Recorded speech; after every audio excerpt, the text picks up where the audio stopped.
ভোরের আলো ফুটেছে। ছোট্ট রাইফা নামাজ পড়ে মাঠে ফুটবল খেলতে যায়।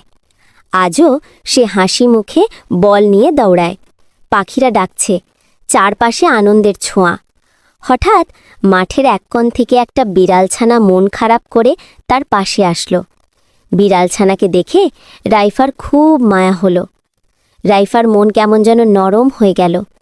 সে মনে মনে বলল, রাসূলুল্লাহ সাল্লাল্লাহু আলাইহি ওয়াসাল্লাম বলেছেন, প্রাণীর প্রতি দয়া করলে আল্লাহ তাআলা তার উপর দয়া করেন। রাইফা আস্তে করে বিড়ালছানাটাকে কোলে তুলে নিল। বলল, চলো তোমায় দুধ খাওয়াবো, ভয় পেও না। রাইফা বিসমিল্লাহ বলে বিড়ালছানাকে দুধ খাওয়ালো। রাইফা বিড়ালছানাকে অনেক আদর যত্ন করত। তারপর একদিন তারা দুজন মিলে নদীতে গোসল করে অনেক মজা করে। দুজনে মন ভরা আনন্দ নিয়ে প্রতিদিন বাগানে খেলত, দোলনা খেত। শহর জুড়ে যেন তাদের এক খুশি ছড়িয়ে পড়ছে। বাড়ির চারিদিকে তাদের মন মাতানো হইচই।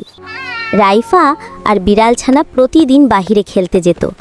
তারা দুজনে অনেক আনন্দে দিন কাটাতে লাগলো।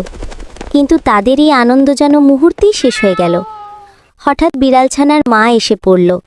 বলল, এ কি ছানা, তুমি এতদিন কোথায় ছিলে? কত খুঁজেছি তোমায়। জানো, বনের সবাই তোমার ফেরার অপেক্ষায়।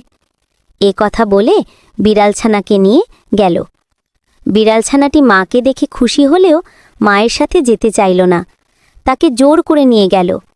রাইফা চুপচাপ বিছানায় শুয়ে কাঁদে। ভাবে, আল্লাহ, ও যেন ভালো থাকে, ওর মা যেন ওকে আদর করে। রাইফা প্রতিদিন ছটফট করত আর বলতো, হে আল্লাহ, তুমি বিড়ালছানাকে আমার কাছে এনে দাও। অন্যদিকে বিড়ালছানাটিও জঙ্গলে ফিরে গিয়েও খুশি হতে পারল না। সব বিড়াল তাকে স্বাগত জানালো। সবাই তো অনেক দিন পর তাকে পেয়ে মহা খুশি। কিন্তু তার মন শুধু রাইফার মুখ, যে দয়া করেছিল বিনা স্বার্থে। বনের সব বিড়ালরা তাকে জন্য অনেক রকমের খাবার আনল, কিন্তু সে কিচ্ছু খেল না। সে সব সময় মন খারাপ করে থাকত। এসব দেখে বিড়ালছানাকে নিয়ে বিড়ালছানার মা রাইফার কাছে যায়।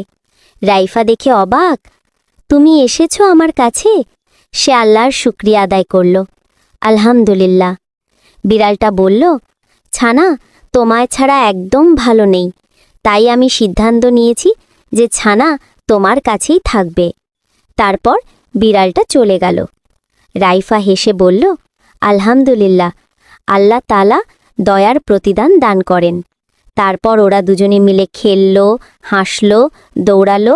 রাইফা আর বিড়ালছানার হৃদয় ভরে গেল শকর আর আনন্দে।